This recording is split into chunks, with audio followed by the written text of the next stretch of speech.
Good morning. Welcome to As Goes Wisconsin. Jane Matnair in for Kristin Brey. Calvin on the board. Greg Bach with me in studio. And joining us on the live stream from home, Kristin Brey. Good morning, my friend. How are you? I am good, but I did not sleep great, so we will see how quickly my brain works this morning. All right. Was it just a rough night with the baby or? It wasn't even that she was rough. I just couldn't she woke up at one point and I just couldn't I never fell back asleep. So sometimes you just can't turn your brain off. I'm sure. Yeah. I'm sure. Yep. How is she doing? She's good. She's downstairs right now with my sister-in-law, her Aunt Megan, and so we'll see if we hear her cry. But I've armed her with a bottle, so Okay. we'll see if that can subdue her if possible. Otherwise, we may get a crying baby in the background. There's we were always looking for new background music. That's absolutely fine. Not a problem.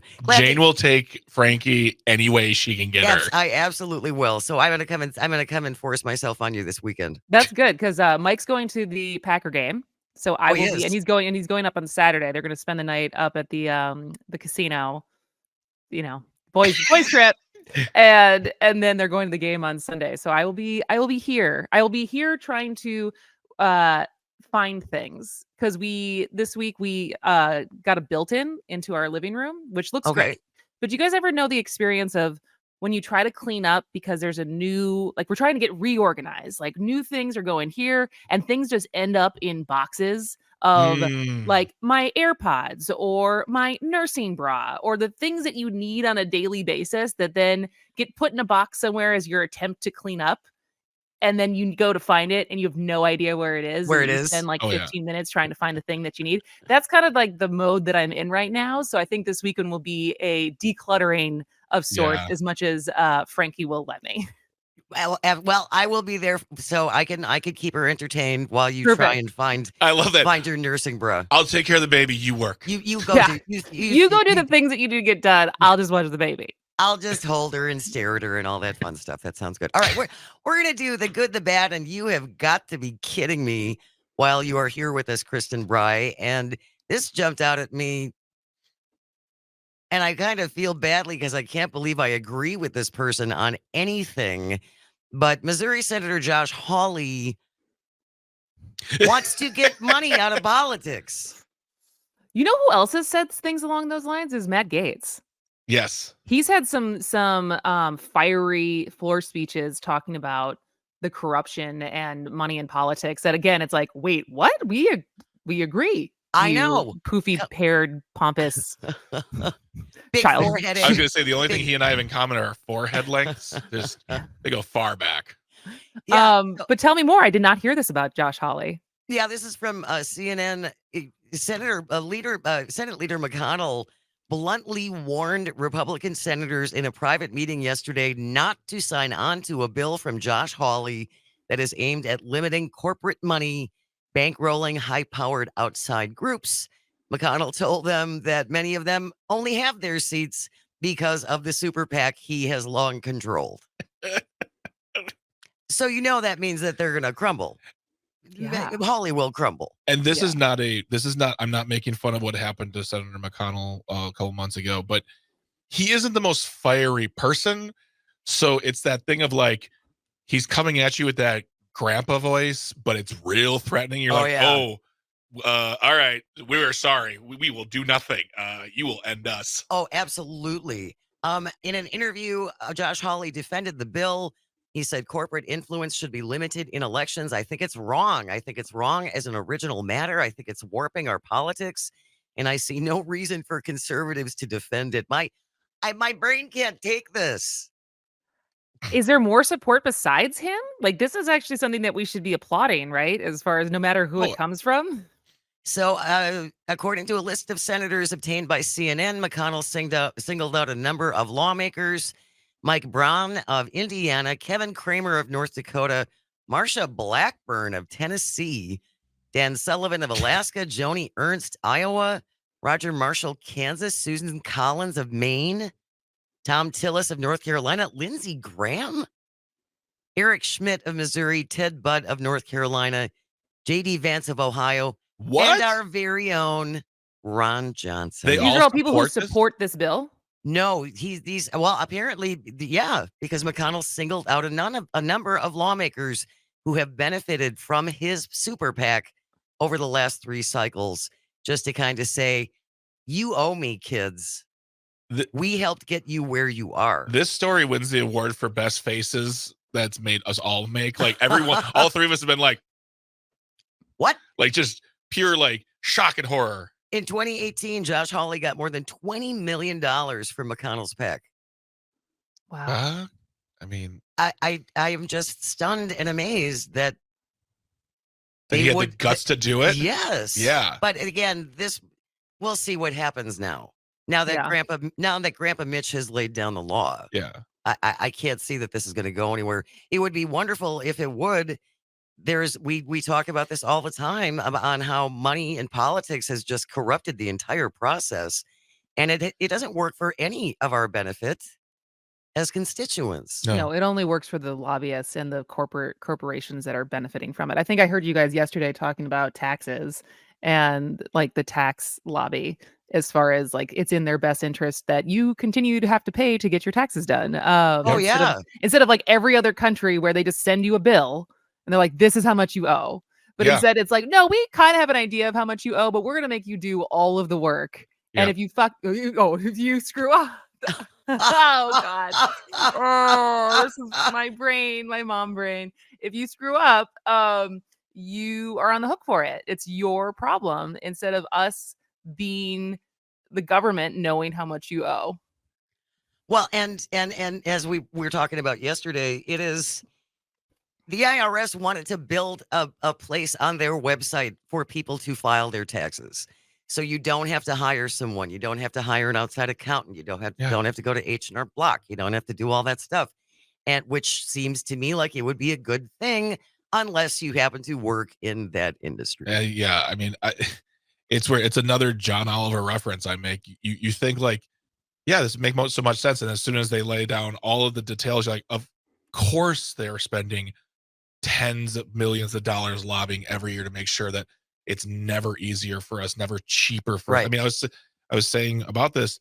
I mean, it just seems like every year our bill to H&R Block goes up dramatically. Yes. Like not $50. Like all of a sudden, like that'll be $400. I'm like, but why? They're like, because you have the safety, because you get the service. And of course, do you want this thing that if we find differences or problems, will be protected and you won't? Of course we do. And then it's expensive. It's like, I just want to find a guy or a woman, somebody who's like 70, who I'll just give them all this stuff. Here's some money. Here's a bottle of something. Do my taxes. Thank you. Let me know if people exist, Greg. They do. We tried it once. It failed horribly. Oh. We didn't get a problem with the taxes. Like we were fine with the taxes. It was just we were living in Racine at the time. He lived in Milwaukee. We had to go back and forth, and it just became at the end of the day. And then he ended up having to use the software that cost us money anyway. Oh boy. Oh man. So it just ended up being a big waste of time. I want a guy. I just want a guy. Just a guy. I just need a guy. All right. Good, the bad, and the you've got to be kidding me with Kristin Brey joining us from home. Moving on to the bad.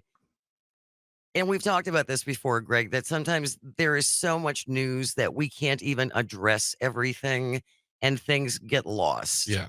So we've had a couple more mass shootings in this country. Yeah. Tragically. One was in Maine, in Lewiston, killed 18 people, left 13 more injured.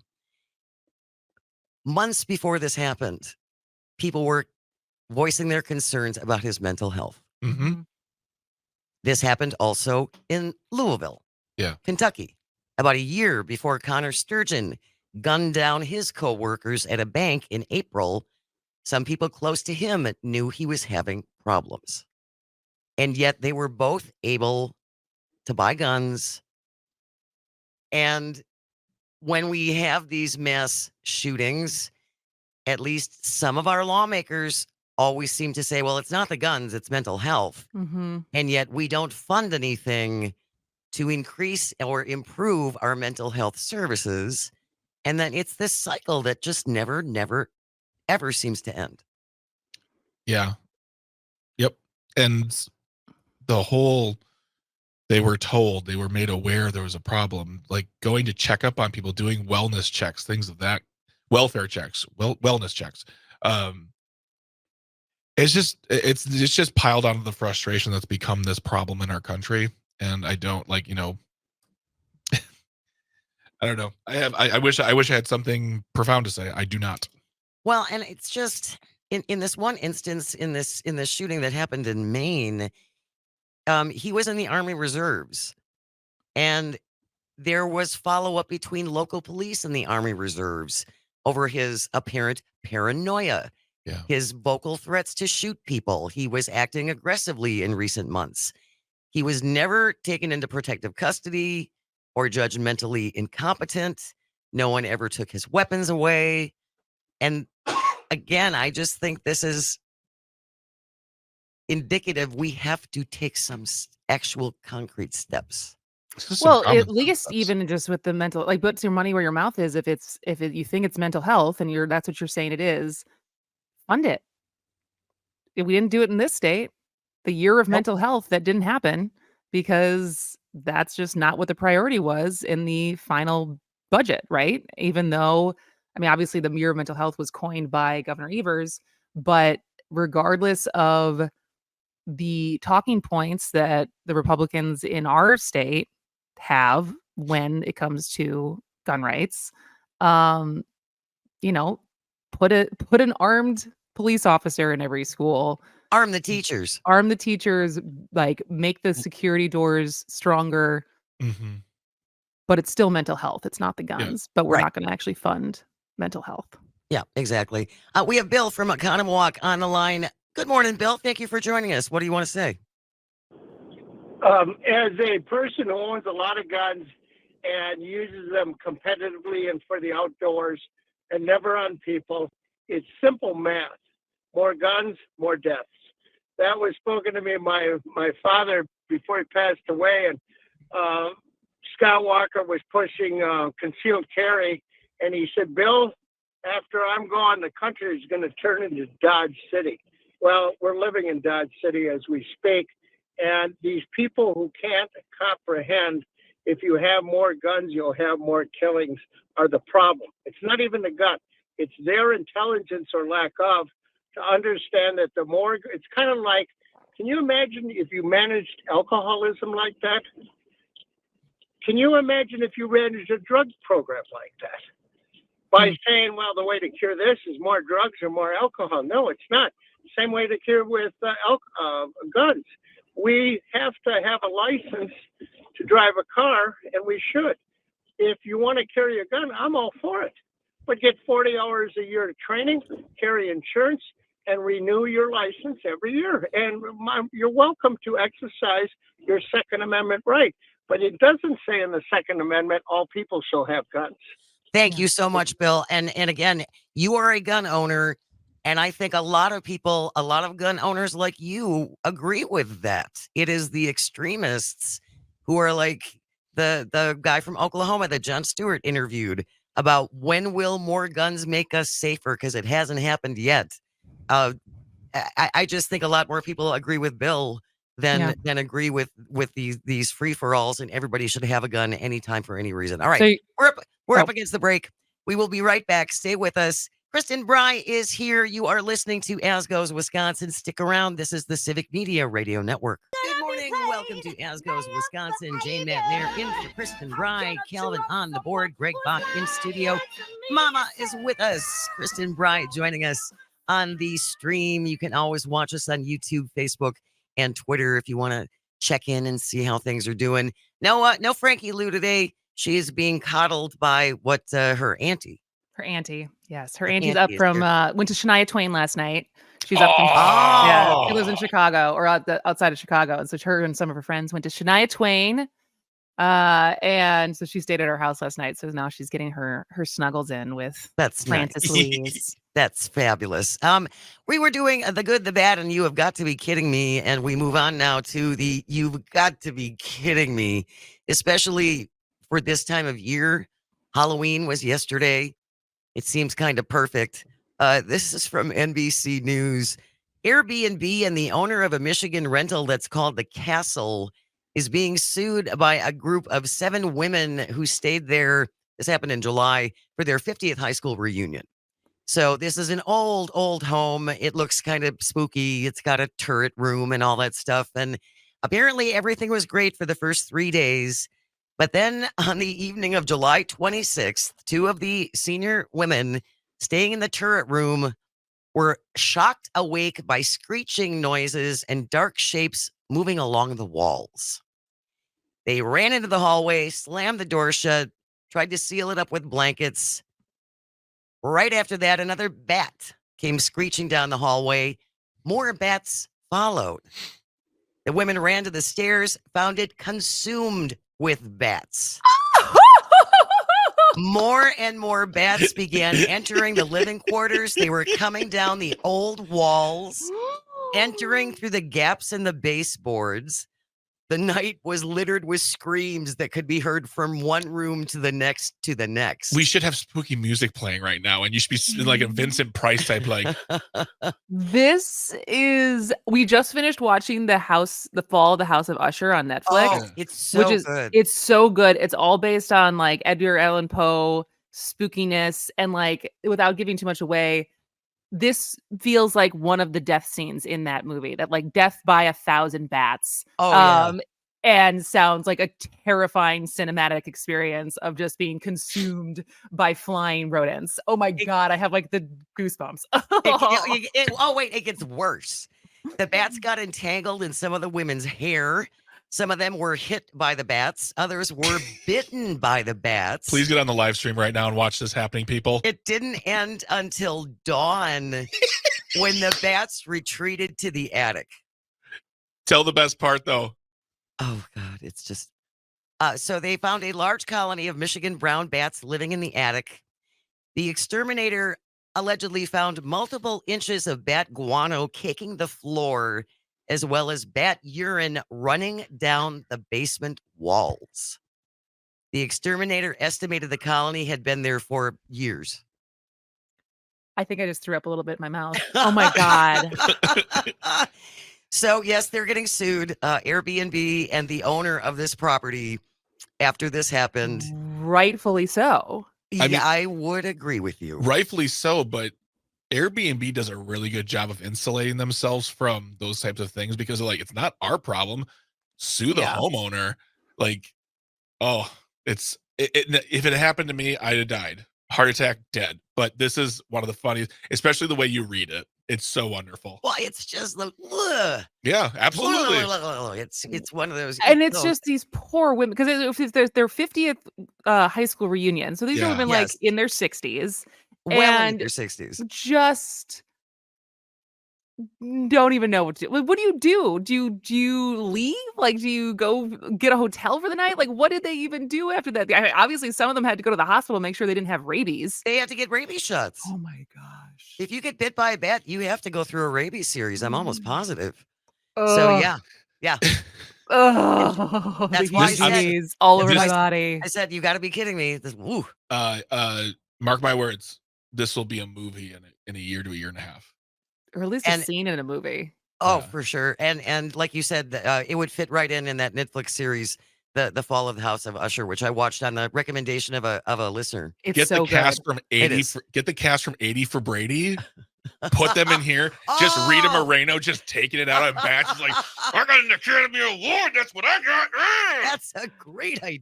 There's really our $1 million idea, you guys, right there. We'll write a movie for Jane Fonda, Rita Moreno, and Lily Tomlin fighting off bats. Sally Field. Throw Diane Keaton in there. Oh, you got Candace Bergen. Just put the whole crew in a bat cameo by Dolly Parton. Batalicious.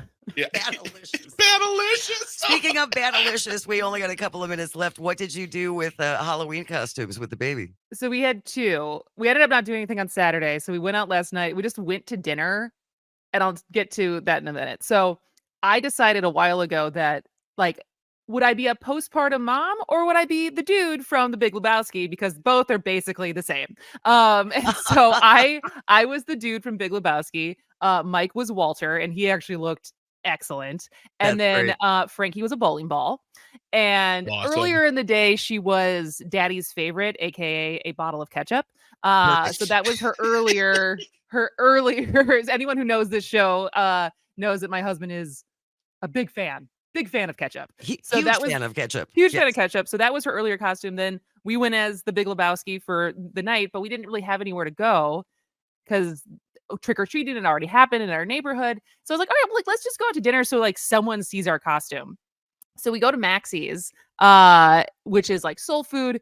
We walk in, like no one's really in costume, and I don't think anyone realized we were in costume. Oh no, that's the worst. And I just felt the need, like I don't often feel the need to be like, hey, by the way, justifying why we look like this. But I literally felt by the time we left, I told the hostess, I was like, just so you know, like we're in costume. Like I don't just dress like a slob, and my husband doesn't just look like a ranger, like a park ranger all the time. Like we were the Big Lebowski. She's like, oh, that makes more sense. Like she definitely thought that we just rolled in there and this is how we Oh, dressed. And so that's beautiful. It just shows how good you were at portraying the characters, Ooh, Kristin.